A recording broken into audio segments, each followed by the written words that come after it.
Assalamualaikum warahmatullahi wabarakatuh.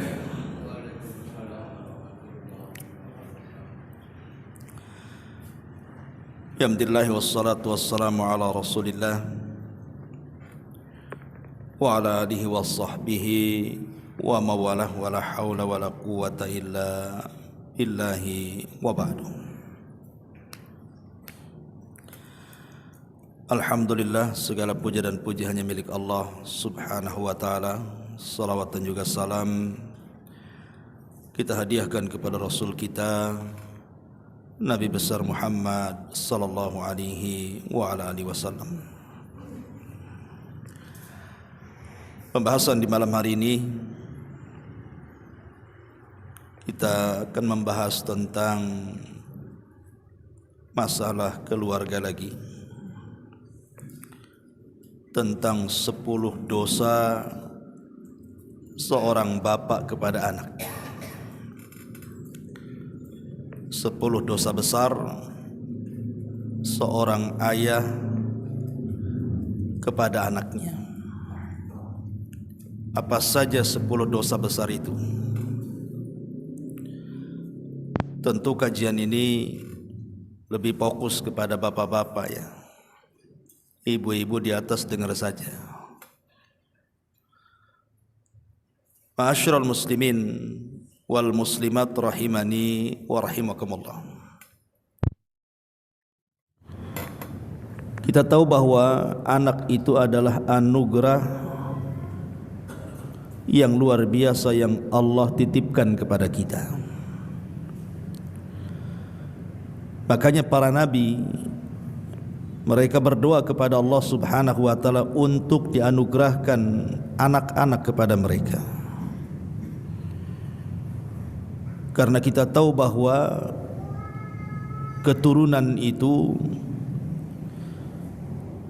adalah anugerah untuk meneruskan cita-cita seorang ayah kepada anak.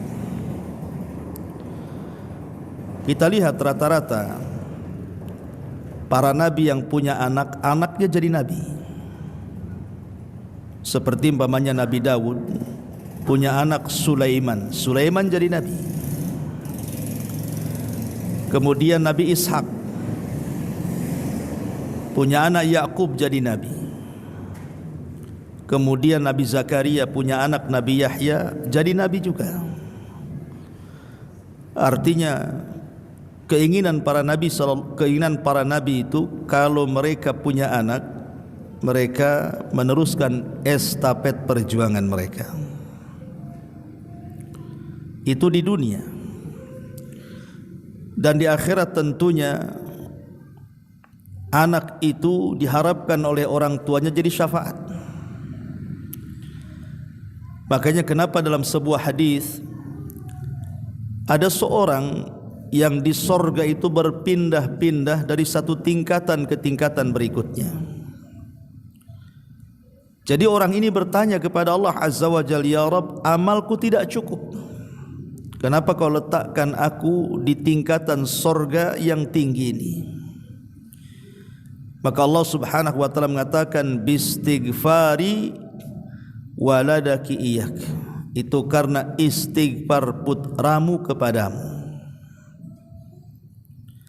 Artinya bahwa keberadaan anak di dunia ini sangat bermanfaat untuk kehidupan kita di akhirat. Maka jangan pernah sia-siakan keberadaan mereka.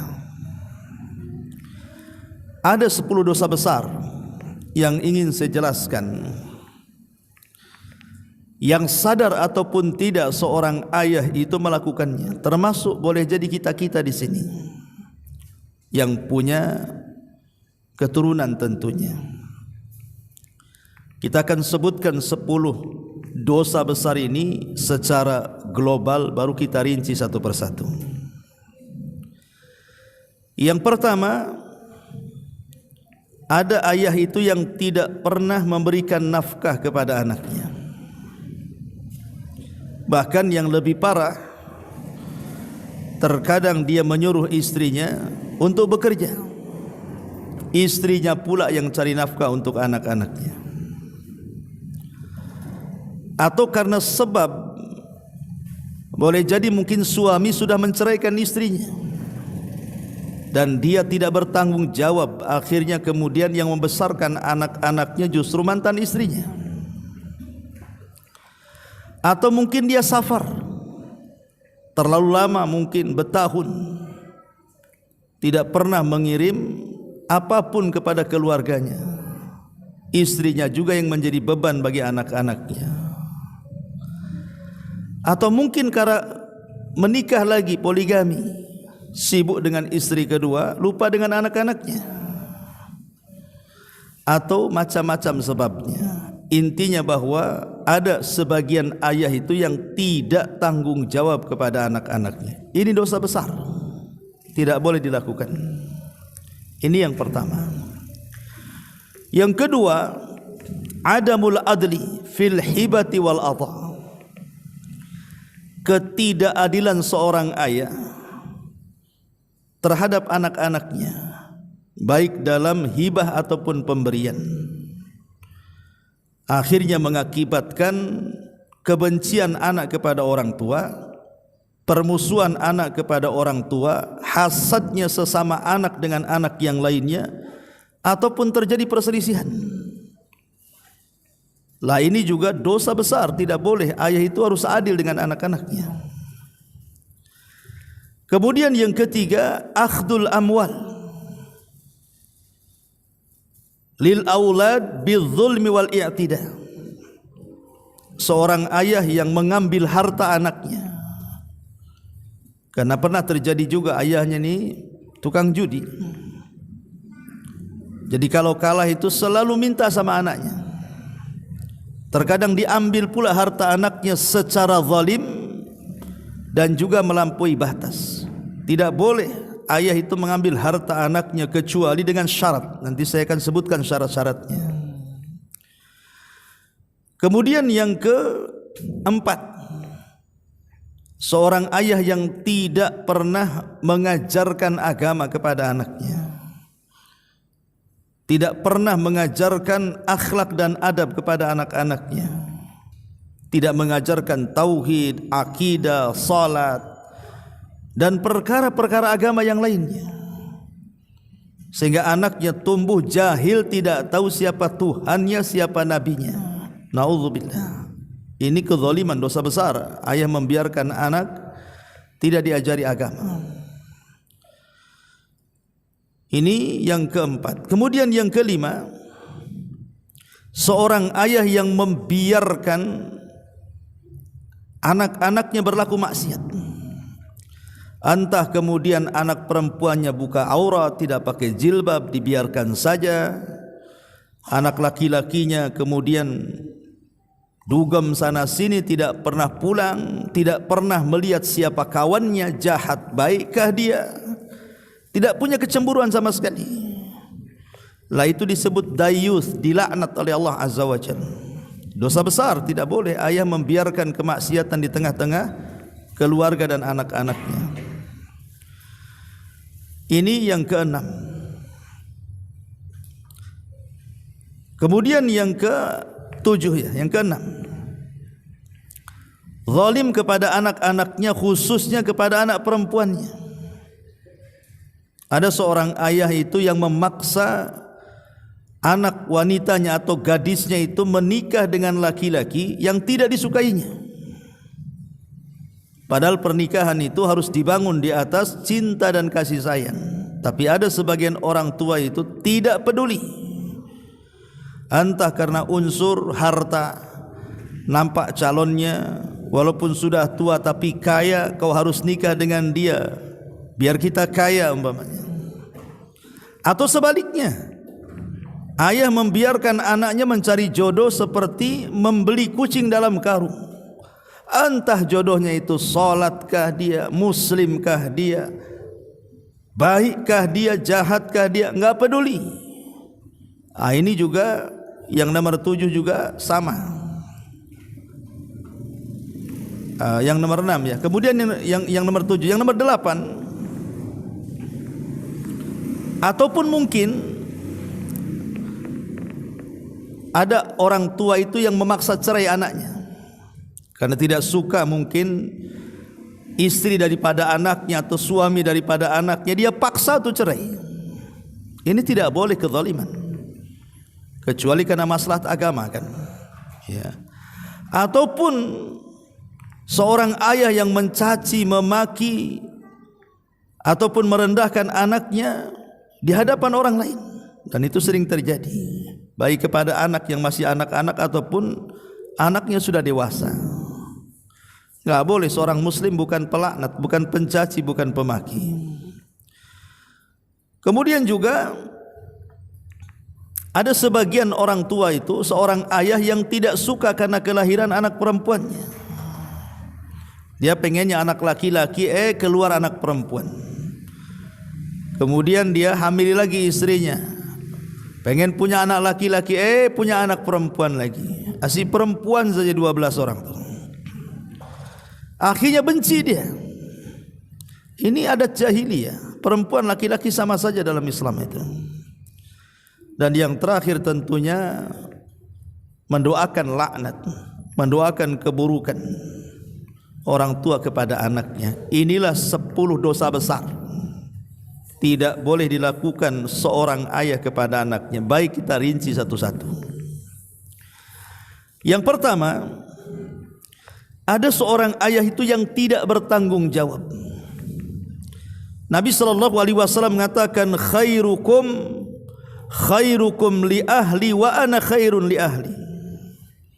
Kata Nabi, sebaik-baik kalian adalah orang yang baik dengan keluarganya, dan aku sudah mencontohkan bagaimana aku baik saat bermuamalah dengan keluargaku, kata Nabi.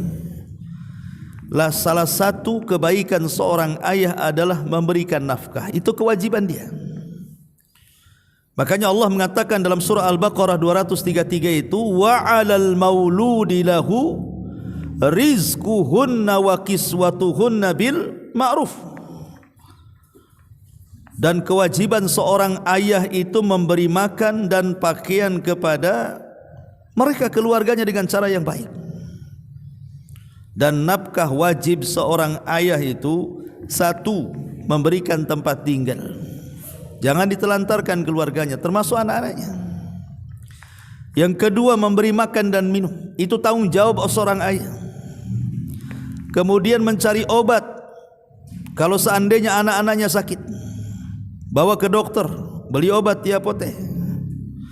Kemudian mendidik, kemudian menafkahi pendidikannya. Ini 5 kewajiban seorang ayah tuh. Salah satunya adalah memberikan nafkah. Karena tadi saya katakan, ada seorang ayah itu yang tidak bertanggung jawab. Justru dia enak-enak aja hidupnya tuh. Justru istrinya yang mencari, disuruhnya istrinya keluar negeri, ikhwan. Disuruh ke Singapura, disuruh ke Arab Saudi, disuruh ke Hong Kong, disuruh ke mana lagi, jadi pembantu di luar negeri. Coba, dianya ongkang-ongkang di rumah tuh.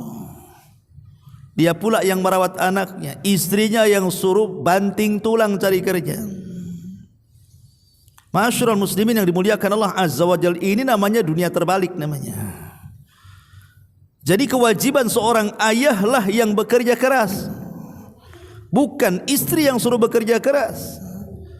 Karena ada suami-suami yang tipe seperti itu tuh.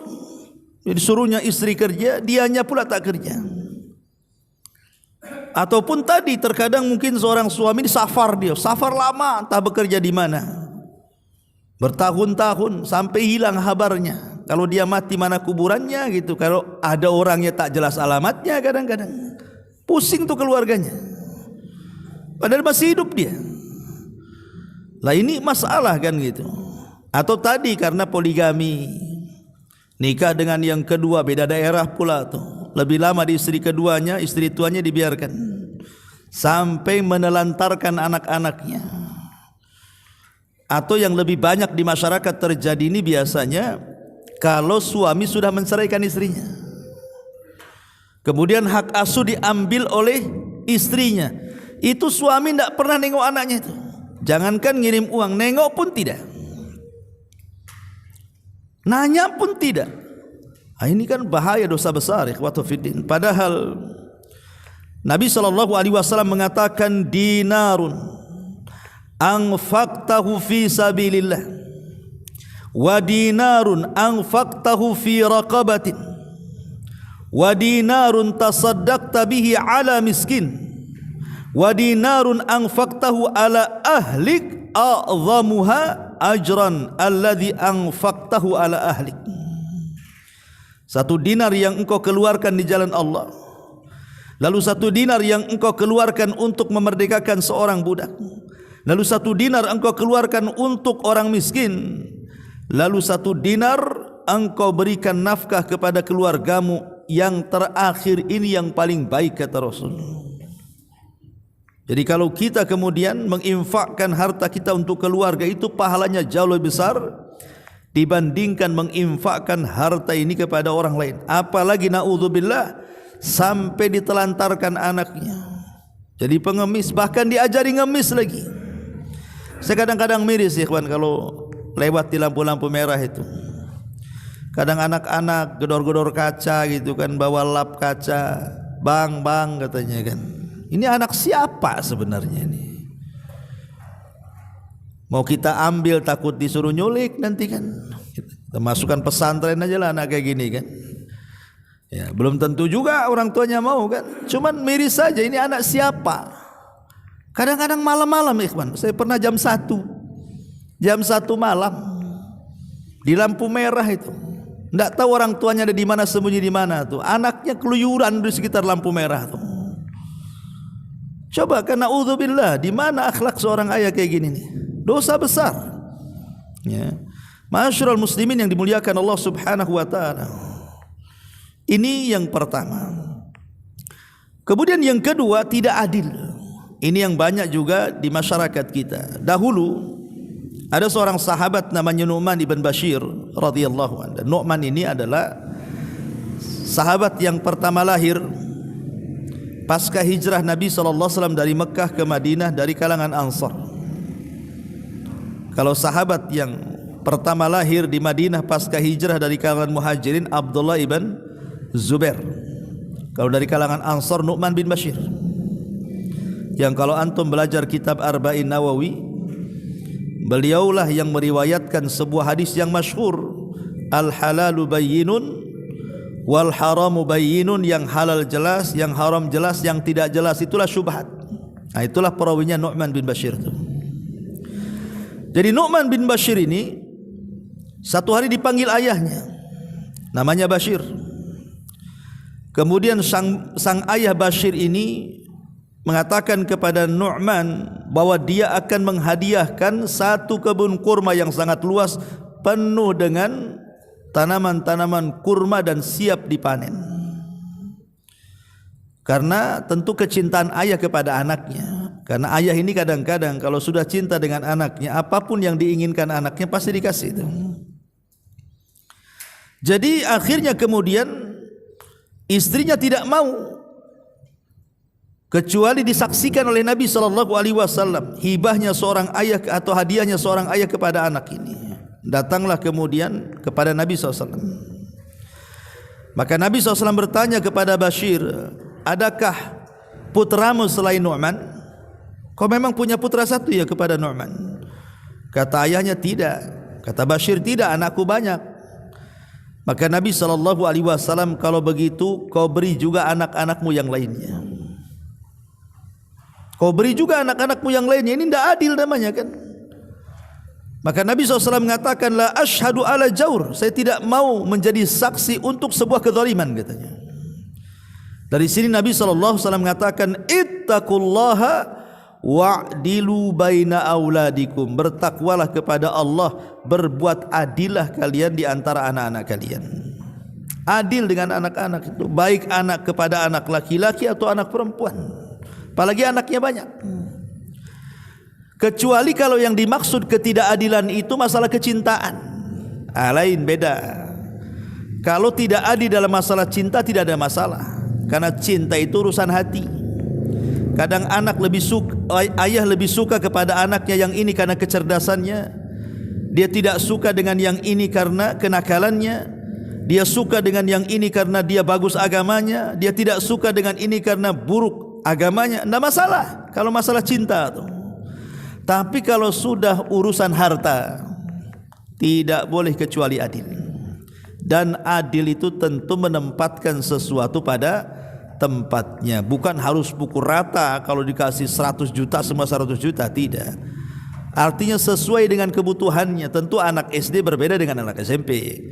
Anak SMP berbeda dengan SMA, SMA berbeda dengan S1. Yang belum kawin berbeda dengan yang akan kawin, dan begitu seterusnya. Jadi dudukkanlah perkara itu pada tempatnya.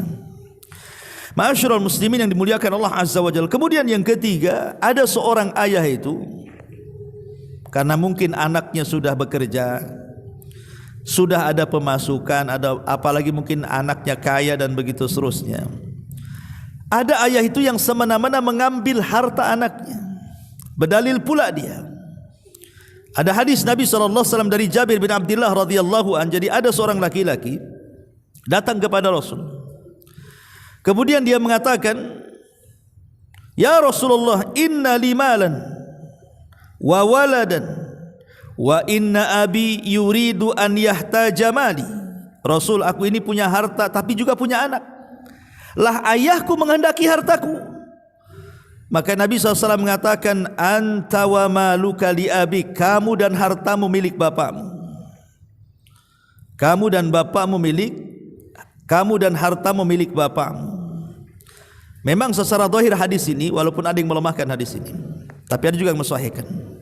Seolah-olah apa? Bahwa kita dan harta kita ini milik orang tua kita. Zahir hadis seperti itu. Kamu dan hartamu milik bapakmu. Tetapi tentu tidak bisa dipahami seperti itu saja hadis ini. Sebab kalau dipahami secara letter, artinya secara zahirnya saja, nanti akan bertentangan dengan nas-nas yang lainnya. Contoh umpamanya, kalau hadis ini diartikan secara zahirnya, lahiriahnya, kamu dan juga hartamu milik bapakmu, berarti kalau seandainya anak ini meninggal, berarti hartanya milik bapaknya semua kan? Berarti terhapuslah hukum-hukum waris kepada anak-anaknya. Jadi bukan itu pemahamannya. Al-Imam Ibnu Utsaimin rahimahullahu taala memberikan 4 syarat. Boleh orang tua itu mengambil harta anaknya kalau ada 4 syarat. Kalau tidak ada 4 syarat, jangan coba-coba seorang ayah mengambil harta anaknya. Kata Syekh Utsaimin, yang pertama, alla yakuna fi akhdihi dhararun 'alal ibn. Tidak boleh kalau seorang ayah mengambil harta anaknya itu terdapat madarat kepada anak. Tidak boleh. Umpamanya ayah mengambil rumahnya, mau keluar sana cari tempat di luar, akhirnya anaknya kelimpungan, kemudian tidur di mana tidak tahu, karena tempat tinggalnya diambil ayahnya. Itu madarat namanya kan ya. Jadi tidak boleh. Ataupun mamanya di musim dingin lah, kalau di daerah kita enggak, tapi kan kalau daerah Timur Tengah itu kan dalam setahun itu ada musim dingin, mereka butuh selimut gitu ya. Kalau seandainya kemudian di musim dingin diambil selimut anaknya oleh ayahnya, itu madarat bagi anaknya kan, bisa aja dia sakit nantinya. Nah, itu tidak boleh. Ini yang pertama, syaratnya tidak boleh membuat madarat anaknya. Yang kedua, alla tata'allaq bihi hajatul lil ibn. Tidak boleh mengambil harta anak yang berkaitan dengan hajatnya anak. Umpamanya anak ini ke kantor punya sepeda motor 1, diambil pula sama ayah, suruh jalan kaki. Lah, ini gimana ceritanya ya. Atau dia ke pasar pakai motor, diambil sama ayahnya, kau belanja ke pasar jalan kaki sana. Ini tidak boleh, karena sekarang ini kendaraan kan jadi hajat ya. Sudah jadi kaki masalahnya. 1 meter aja naik motor itu, apalagi 1 kilo ya kan. Nah, jangan sampai mengambil harta anak itu yang merupakan hajat kebutuhan anak. Ini yang kedua. Kemudian yang ketiga, alla ya'khud al-mal min ahadi abnaihi liyu'tiyahu li ibni akhar. Ataupun orang tua mengambil harta anaknya untuk dikasihkan ke anak yang lainnya. Contoh umpamanya antum disukses di Batam nih. Orang tua di kampung minta uang sama antum, tolong kirimi uang. Ya karena orang tua ya kasih aja, namanya orang tua dikirim. Rupanya uang yang dikirim antum dikasihkan ke saudara antum tuh yang ada di kampung. Dikasihkan ke saudaranya karena mungkin pengangguran. Pertama antum tidak dengar, lama-lama kok aneh ini orang tua ini, kok belum 1 bulan sudah minta uang. Akhirnya ditelisik, rupanya uang itu bukan untuk dia, dikasihkan pula ke anak-anaknya yang lainnya. Ini tidak boleh. Jangan mau kalau seandainya kemudian orang tua mengambil harta kita untuk diberikan kepada saudara kita yang lainnya. Apalagi dia sudah berumah tangga, sudah punya kewajiban suaminya mencari nafkah, bukan tanggung jawab kita memberikan nafkah. Kecuali kalau ingin sedekah, lain ceritanya. Kita ingin membantu lewat orang tua, tidak masalah. Tapi kan kebanyakan biasanya anak sakit hati, dia mau menyenangkan orang tua dengan mengirim uang, tahu-tahu uangnya habis dimakan anak-anaknya yang lainnya kan. Makanya kata Syekh Utsaimin, syarat yang ketiga, boleh orang tua mengambil harta anaknya tapi bukan untuk diberikan ke anaknya yang lain. Kemudian yang keempat, di sini kata Syekh Utsaimin, syartur rabi wa huwa an takuna indal abhajatu lil mal. Boleh orang tua mengambil harta anaknya kalau dia ada kebutuhan mendesak, mungkin dia sakit pengen berobat, beras habis pengen makan, ini bayar kontrakan ntar lagi mau habis kan, itu nggak masalah kalau memang ada hajat kan gitu. Tapi kalau kemudian orang tua sampai zalim, sampai melampaui batas, apalagi untuk maksiat, kan banyak kisahnya, bapaknya judi, kalau kalah minta lagi uangnya sama anak, minta, ini nggak bisa, nggak boleh ya. Jadi ini kezaliman orang tua. Yang ketiga adalah mengambil harta anak dengan cara zalim dan melampaui batas. Ini yang ketiga, dosa besar ayah kepada anak. Kemudian yang keempat adalah tidak mengajari agama, tidak mengajari akhlak, tidak mengajari tauhid. Padahal Allah mengatakan dalam surah Tahrim ayat 6 itu, ya ayyuhalladzina amanu qu anfusakum wa ahlikum nara. Wahai orang-orang yang beriman, jagalah diri kalian dan keluarga kalian dari api neraka. Ali radhiyallahu an ketika memberikan catatan kepada itu, maksudnya apa? Menjaga keluarga dari api neraka itu artinya ajarkan mereka ilmu dan ajarkan mereka adab. Ajarkan mereka ilmu dan adab. Artinya ajarkan mereka tauhid, akidah, salat, yang wajib-wajiblah. Ajarkan kepada mereka. Kalaupun orang tuanya jahil tidak bisa, hantar ke pengajian. Ya, tapi kan secara umum kita suruh anaknya ngaji nak, kan begitu. Salat nak, kan gitu. Ajarkan adab-adab keseharian, cara bicara, mulai cara bicara, cara makan, cara berjalan dan begitu seterusnya. Ini kewajiban ayah nih, mendidik mereka. Kalau tidak, seandainya anak ini jahat karena tidak dididik, maka dosa anak akan ditanggung orang tuanya. Ingat kisah tentang seorang bapak yang melaporkan kejahatan anaknya di masa Amirul Mukminin Umar bin Khattab. Walaupun sebagian ulama melemahkan riwayat ini, tapi masyhur. Jadi ada orang tua ini punya anak durhaka sama ayahnya. Sampai karena ayahnya juga anaknya sudah dewasa, kemudian bapaknya pun sudah tua, kan takut juga sama anaknya kan. Durhakalah anak ini kepada ayahnya. Akhirnya oleh ayahnya dibawa ke persidangan, dilaporkan kepada Umar. Ketika itu menjadi khalifah Amirul Mukminin radhiyallahu an. Maka Umar pun kemudian mengatakan kepada ayahnya, ada apa kau ke persidangan ini? Maka ayahnya mengatakan, wahai Amirul Mukminin, hukumlah anakku karena dia sudah durhaka dengan aku, dia melakukan ini dirinci banyak-banyak. Hampir Umar terpengaruh karena kejahatan anak kepada ayahnya ini. Tetapi sebelum kemudian Umar mengetok hukumannya, tiba-tiba sang anak mengatakan, ya Amirul Mukminin, berikan kesempatan aku bicara. Kata Umar, silahkan bicaralah. Kemudian kata anak ini, wahai Amirul Mukminin, saya ingin tanya satu pertanyaan saja sebelum kau ketok tuh meja hukuman tuh. Apa itu? Apa kewajiban seorang ayah kepada anak? Maka Umar bin Khattab mengatakan 3. Pertama, mencarikan ibu terbaik. Kedua, mengajarkan mereka Quran. Ketiga, memberi nama anak itu dengan nama yang baik. Kata Umar bin Khattab, kewajiban seorang ayah mencarikan ibu terbaik, memberikan nama terbaik, dan mengajarkan Al-Quran.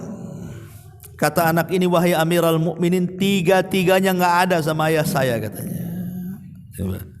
Pertama, mencarikan ibu yang baik. Tidak, aku ini anak seorang budak. Ayahku membeli budak Majusi di pasar, kemudian digauli, hamil, lahir aku. Yang kedua, dia memberi nama aku dengan nama yang buruk, nama binatang. Kemudian yang ketiga, satu huruf Quran pun dia tidak pernah mengajarkan aku, katanya. Wah, Umar langsung marah. Sidang ditutup, tak jadi, katanya. Kenapa? Sebelum anakmu durhaka kepadamu, engkau sudah lebih durhaka kepada anakmu, katanya. Ini kan seperti ini, ikhwan. Ya, harusnya kata Umar apa? Mencarikan ibu terbaik. Makanya kenapa dalam pranikah itu kan Nabi SAW mengatakan, nikahilah wanita itu karena 4 perkara. Karena cantiknya, karena nasabnya, karena hartanya, dan yang terakhir karena agamanya. Kata Rasul, fadfar biddatid din taribat yadak. Ambil yang baik agamanya, selamat kau dunia akhirat. Makanya dalam hadis yang lain, idza ja'akum man tardawna dinahu wa khuluquhu. Kalau datang laki-laki melamar putrimu, baik agamanya, mantap agamanya, baik pula akhlaknya, nikahkan dengan dia. Kalau tidak, hancur anakmu. Artinya carikan jodoh terbaik supaya turunannya baik. Yang kedua, setelah punya anak, kasih nama terbaik. Jangan kemudian karena dia orang Jawa cari kemudian bahasa-bahasa Jawa. Orang Melayu cari bahasa-bahasa Melayu. Orang Padang cari pakai bahasa Padang. Kadang disesuaikan dengan tanggal kelahiran bulannya. Kalau lahir di bulan Oktober dikasih nama Oktober. Ini gimana? Ya. Bukan begitu. Ngasih nama itu cari nama-nama Allah. Kalau dia laki-laki gitu. Kalau dia perempuan cari nama-nama istri-istri Nabi, sahabat-sahabat Nabi, kan itu yang baik-baik. Karena nama itu mempengaruhi karakter. Boleh jadi itu doa bagi anak itu sendiri. Kemudian juga ajarkan Quran, ajarkan agama. Ini kezaliman ayah kepada anak, tidak mengarahkan ke dalam agama dan tidak mengajari adab mereka. Ini yang keempat. Kemudian yang kelima, tidak mencegah kemungkaran yang dilakukan anak-anaknya. Ada sebuah hadis, dan hadis ini sangat menakutkan bagi kita para ayah nih. Kata Nabi SAW, salasatun harramallahu tabaraka wa ta'ala alaihimul jannah. 3 kelompok yang Allah haramkan surga atas mereka. Subhanallah. Allah haramkan surga, ikhwan. Artinya tidak bisa masuk surga, masuk neraka lah. Siapa 3 kelompok ini? Mudminul khamri, orang yang kecanduan khamr. Ingat kecanduan khamr. Kemudian wal'aku, dan anak yang durhaka kepada orang tuanya. Dan yang terakhir ad-dayyus alladhi yukirul khabsa fi ahlihi. Dayyus yang membiarkan kemaksiatan terjadi di tengah-tengah keluarganya, dibiarkan. Disebut dayyus itu. Jadi kalau kita sebagai ayah melihat kemungkaran kepada anak kita, cegat. Makanya dari kecil itu sudah harus dicegat sebenarnya. Sebab kalau sudah besar dia bisa melawan masalahnya. Jadi kecil itu. Jadi kalau umpamanya anak kita ini dari kecil, umpamanya anak perempuan belum balik, sudah diajari pakai jilbab. Sehingga kalau dia sudah besar, dia tahu harus menutup auratnya. Dan biasanya kalau dari kecil sudah dijelaskan tentang batasan-batasan aurat, bahaya membuka aurat. Nanti kalau sudah besar, anggaplah qadarullah anak perempuan kita ini terkena pergaulan bebas, dia cabut jilbabnya. Insyaallah ikhwan, dia pasti akan balik. Pasti akan pakai jilbab lagi dia.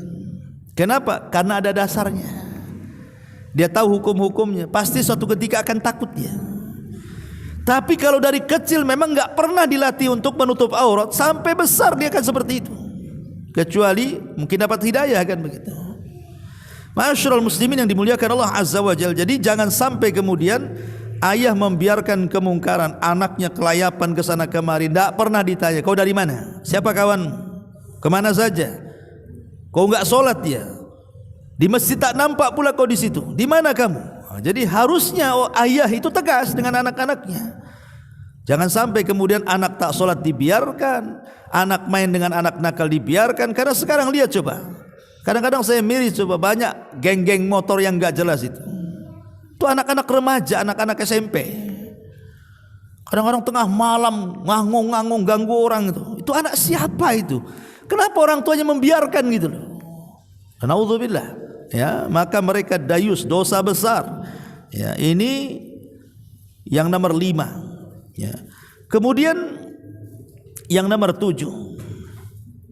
Anak terkadang atau khususnya anak wanita ya, dipaksa oleh orang tuanya untuk menikah. Qatu filin muliakan Allah Azza wa Jalla, harus dipahami, ayah tidak boleh memaksa anak putrinya menikah dengan laki-laki lain. Karena ada juga, saya kenal seseorang di Batam ini, jadi pokoknya anak putrinya ini maunya seperti ayahnya, didoktrin sama ayahnya, aku yang akan carikan jodoh. Jadi ayahnya ini nyari jodoh orang kaya, walaupun dia itu sudah nikah. Jadi paksa untuk poligami karena alasannya kaya. Jadi calonnya kaya padahal sudah punya istri. Yang ada sebenarnya masalah hukum poligami tidak ada masalah kan gitu. Tapi memaksa anak gadisnya untuk menikah dengan laki-laki yang kaya itu, yang sudah punya istri, padahal anak gadisnya itu tidak suka. Apalagi sudah tua pula, apalagi dah bangka gitu ya. Agak repot ya kan. Jadi ini keinginan orang tuanya untuk kaya saja. Lah ini enggak boleh. Dalam hukum Islam itu tidak sah pernikahannya. Makanya kenapa kita harus pahami ya, soal memaksa anak gadis menikah dengan laki-laki yang tidak disukai. Pertama ikhwan, bahwa pernikahan itu harus berdiri tegak di atas mawaddah dan rahmat. Harus tegak di atas cinta dan kasih sayang. Bagaimana anak ini ndak sayang, ndak cinta dengan jodohnya, dipaksa-paksa kan masalah nantinya. Jangankan yang tidak cinta, kita yang awalnya cinta dengan istri kita, kemudian karena banyaknya masalah seiring dengan waktu, lama-lama juga bosan kan, malas nengoknya kan, si dia terus. Ya. Kadang-kadang udah bosan nengok dia karena mungkin saking banyaknya masalah, hilang cintanya, hilang sayangnya itu yang sudah lama menikah kan. Lah ini sama sekali tidak ada perasaan cinta sayang, dipaksa-paksa kau harus kawin dengan dia. Ini tidak bisa, ini menyelisihi aturan pernikahan. Yang kedua, bahwa manusia tidak bisa dipaksa soal cinta tuh. Enggak bisa manusia dipaksa soal mencintai itu. Makanya kenapa Allah mengatakan walan tastati'u an ta'dilu bainan nisa walau harastum. Kalian sekali-kali tidak akan dapat berlaku adil kepada istri-istrimu kalau kamu punya lebih daripada satu istri. Maksud tidak adilnya di sini maksudnya perasaan. Kalau perasaan tidak bisa, antum punya istri 4. Tidak mungkin perasaan antum semua sama 100%, tidak mungkin. Pasti akan yang kesini lebih senang mungkin karena mudanya, yang kesini lebih suka karena manisnya, yang kesini lebih suka karena gemoynya atau apalah kan, kan itu ya. Pasti adalah perasaan cinta itu mesti beda. Tapi kalau hak itu harus adil kan itu. Tetapi kan cinta tidak bisa dipaksa masalahnya. Ya. Kemudian ikhwatu fiddin, Nabi tidak pernah memaksa anak-anaknya nikah dengan selera dia. Nabi kan punya anak perempuan 3 loh, 4 ya kan, dari Ruqayyah, Ummu Kulthum, kemudian Zainab sampai kepada Fatimah. Satu pun Nabi tidak memaksa mereka nikah. Mereka cari jodoh, disesuaikan dengan keinginan mereka. Lah ini menunjukkan bahwa tidak boleh memaksa anak gadis kecuali karena kerelaannya. Makanya pentingnya anak gadis itu diajari agama. Kalau diajari agama, dia akan nurut sama orang tuanya. Terserah ayah lah mau nyarikan, yang penting samat hafal Qur'annya dengan saya, kan begitu. Sama juga dia manhaj dan akidahnya, dia nurut saja, dia mau. Tapi kalau anak itu jauh dari agama, dipaksa-paksa, apalagi zaman sekarang, Anak itu berontak ikhwatu fiddin. Apalagi umpamanya anak zaman sekarang dia sudah punya pacar sejak sekolah, ataupun punya pacar di TikTok, di Facebook, di apa gitu kan. Tahu-tahu orang tua ngomong kau kawin dengan dia, bunuh diri itu. Banyak terjadi seperti itu. Itulah pentingnya pendidikan agama ikhwatu fiddin yang dimuliakan. Makanya hadis Rasul mengatakan apa? Al-thayyibu ahaqqu bi nafsiha min waliyiha wal bikru yasta'dhinuha abuha fi nafsiha wa idnuha somatuha, kata Rasul. Seorang janda lebih berhak atas dirinya daripada walinya, sedangkan perawan maka ayahnya harus meminta persetujuannya. Gak bisa main kawin-kawinkan dulu, dijelasin dulu, nah itu bagus, kamu kalau nikah dengan dia selamatlah agamamu begini bla bla bla, dikasih keterangan baru anaknya mau kan itu. Dan izinnya itu adalah diamnya. Sebab biasanya kalau anak gadis dia tidak berani mengungkapkan sesuatu karena malu. Lain dengan janda, belum ngomong udah ngomong dia, kawinkan aku dengan dia. Itu kalau janda tuh udah berani, apalagi jandanya sudah di atas kepala 4. Ya, itu tebar pesona tuh. Ma'asyiral muslimin yang dimuliakan Allah Azza wa Jalla, intinya bahwa bagaimana kalau sudah terjadi ayah memaksa anaknya nih, anaknya tidak suka dipaksa-paksa nikah, bagaimana kalau terjadi? Maka kata Syekh Utsaimin rahimahullahu taala, tidak sah nikahnya. Tetapi walaupun tidak sah nikahnya, mempelai wanita tidak boleh menikah lagi kecuali mendapatkan cerai dari suaminya. Dan si suami tidak boleh menggaulinya sampai dia redha. Ya, jadi di sini ada hukum di sini. Ini seorang ayah paksa anak gadisnya menikah. Anaknya tidak suka, akhirnya terjadi pernikahan karena takut anaknya dengan ayahnya. Secara hukum pernikahan tidak sah. Tetapi walaupun tidak sah, anggaplah tidak sah pernikahannya, bukan berarti kemudian si perempuan ini enak saja kemudian menikah dengan laki-laki yang dicintainya. Tidak, harus diceraikan dulu sama si laki-laki yang tidak disukainya, dan si laki-laki yang tidak disukainya yang sudah menikahinya tidak boleh menyetubuinya sampai ada kerelaannya. Nah, ini harus dipahami ya. Ini yang nomor 7, tidak boleh ayah memaksa orang tuanya untuk menikah. Kemudian yang nomor 8, terkadang ayah ini mencaci, memaki, merendahkan anak itu di depan manusia. Kadang anak-anak ya, masih anak-anak, kok ini bodoh katanya, di depan teman-temannya. Kok bodoh kau ini katanya. Akhirnya kan teman-temannya dengar, pasti akan dibulinya kan. Ataupun ngomong kasar itu di depan tetangganya. Dan ini saya lihat sering terjadi, terutama orang-orang awam tuh. Orang-orang awam yang tidak takut dengan lisan mereka itu kadang mencaci maki anak tuh, naudzubillah tuh. Udah sumpah serapah itu keluar itu kayaknya. Binatang-binatang keluar semua. Binatang aja tidak pernah mencaci binatang yang lain dengan menyebutkan binatang tuh. Ada babi kalau lagi marah, anjing kau nggak ada, karena babi nggak bisa ngomong. Tapi binatang aja tidak pernah mencaci dengan binatang yang lain, manusia loh. La ilaha illallah. Maka tidak boleh, ini dosa besar, tidak. Apalagi itu anak sendiri. Ya.